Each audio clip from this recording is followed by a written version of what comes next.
Nós vivemos numa cultura terapêutica e acabamos todos por nos vermos como pobres, doentes, precisando de alguma espécie de cura, não é? Alguma espécie de tratamento, alguma espécie de terapia. Então nós vivemos numa época em que todos estão saturados de conceitos sobre a vida, a paz, a alegria, a alma. Eu diria, mesmo dentro da igreja, mesmo pessoas que se dizem cristãs, estão saturadas de conceitos totalmente estranhos à Bíblia, estranhos à palavra de Deus. E conselheiros, então, se multiplicam, baseado nesses conceitos estranhos à palavra de Deus. Muitos conselheiros, acho que a maioria, talvez bem intencionada, pelo menos eu quero crer, assim, não é? Apesar de não estarem sendo, é óbvio, dirigidos pela Bíblia. E uma das coisas que tem sido dita em nossos dias abundantemente Deus perdoou você, agora você precisa se perdoar. E quanto mais a nossa geração terapêutica ouve esse conselho, mais lhe parece perfeito, não é? Se encaixa. A pessoa começa a dizer a si mesma: olha, todos nós cometemos erros, afinal errar é humano, eu preciso aceitar o fato de que não há nada que eu possa fazer para consertar o passado, esse sentimento de negatividade, fracasso, vergonha e de culpa.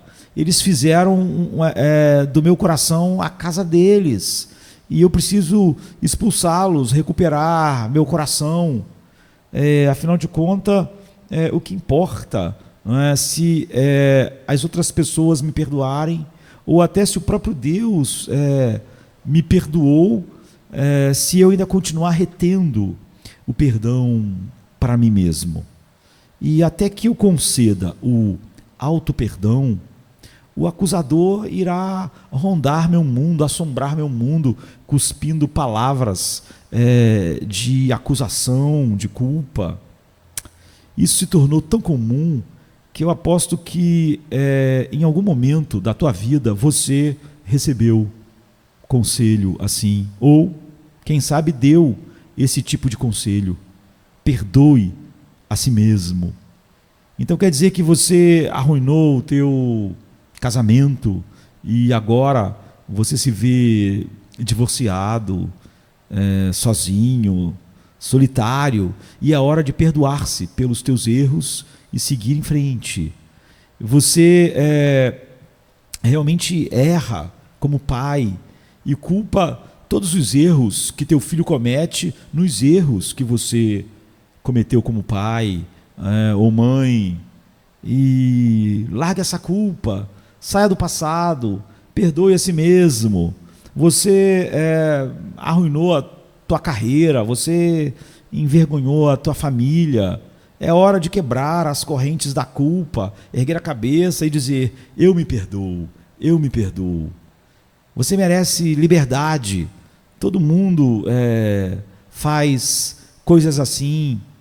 Se perdoar é a única maneira de se livrar do perseguidor, do acusador, de uma vez por todas.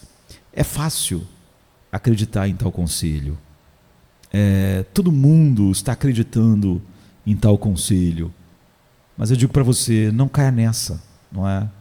Perdoar a si mesmo não é apenas impossível, é tolice, é perigoso, é fútil. A Bíblia jamais fala nada parecido. A Bíblia jamais fala nada sobre perdoar a si mesmo. Essa é a tentativa vã de uma alma atormentada pela culpa procurar alívio no último lugar que deveria estar olhando, ou seja, em si mesmo. Dizer a um amigo: perdoe a si mesmo, é o equivalente a dizer a uma pessoa que está morrendo: cure-se. A absolvição, como a medicina, como remédio, tem que vir de fora de você. Tem que vir de fora, não pode vir do próprio doente. Então, deixe eu dizer claramente, nosso problema não é que nós sabemos que Deus nos perdoou, mas nós não nos perdoamos. Não. Esse não é nosso problema de forma nenhuma. O nosso problema é que não acreditamos que Deus nos perdoou nos termos bíblicos, como a palavra de Deus diz, como Ele revelou em sua palavra, ser o seu perdão. Esse é o problema.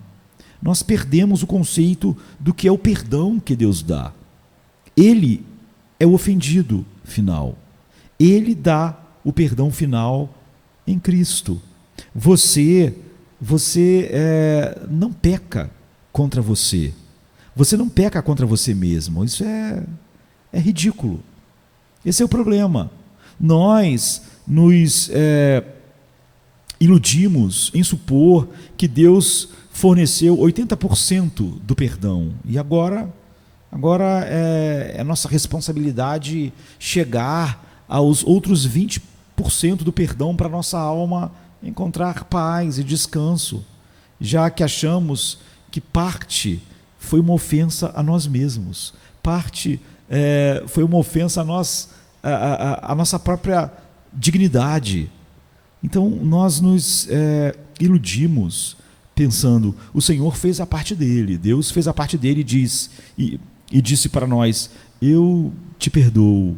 Agora precisamos fazer a nossa parte e dizer: eu me perdoo.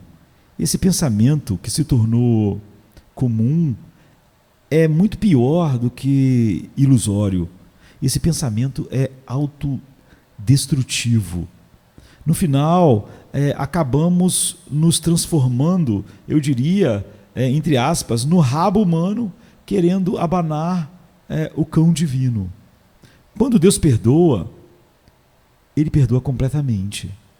Davi, por exemplo, vamos olhar para Davi. Davi não tem que se perdoar pelo pecado dele. Ele não era a parte ofendida pelo seu pecado. Não foi a glória de Davi que foi desprezada. Não foi a dignidade de Davi que foi desprezada, mas a de Deus. A glória de Deus foi desprezada. Então, quando Deus perdoa, Ele perdoa completamente. Não há deficiência do perdão de Deus em Cristo. Nem 20% de deficiência, nem 10% de deficiência, nem 0,0001% de deficiência ou de absolvição que nós precisamos somar, vir de nós mesmos para fechar a conta.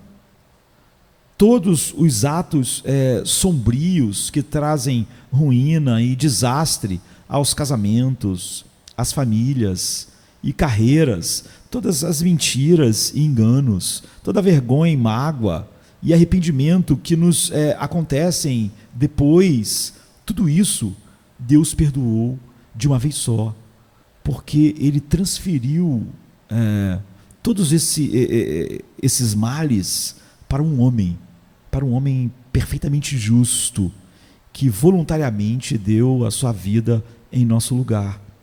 Tudo que Davi fez foi colocado sobre esse homem, por exemplo.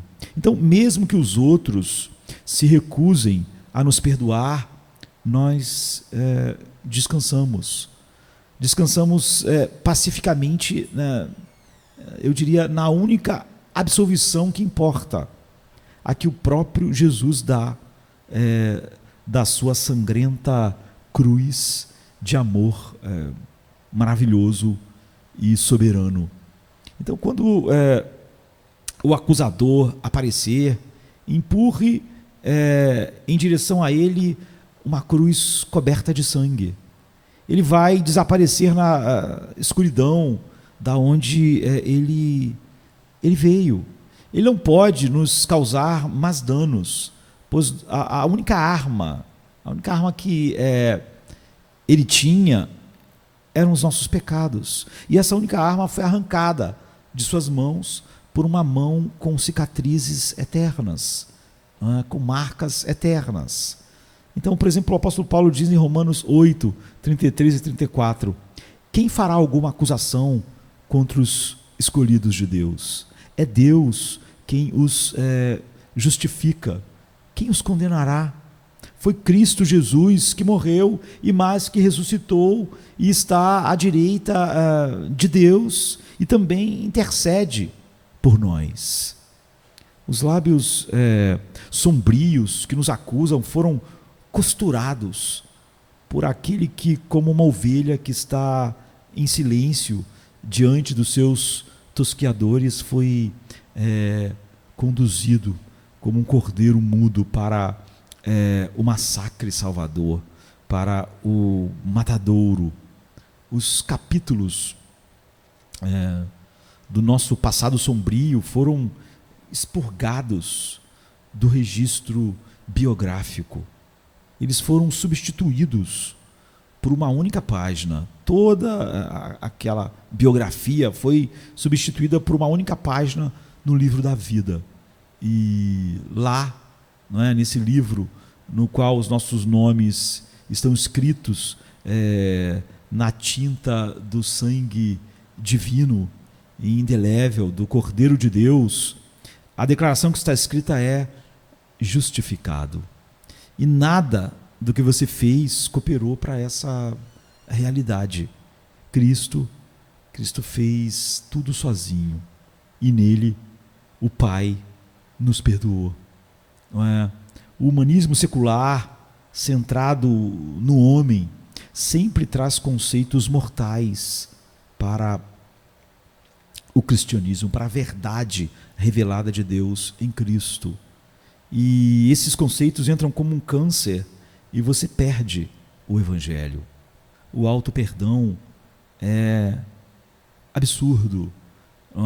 Nós somos chamados a olhar para a cruz, e o que Jesus fez na cruz não foi uma parte para nós concedermos a nós mesmos a parte que faltou da absolvição. Nenhuma condenação há para os que estão em Cristo Jesus. Amém.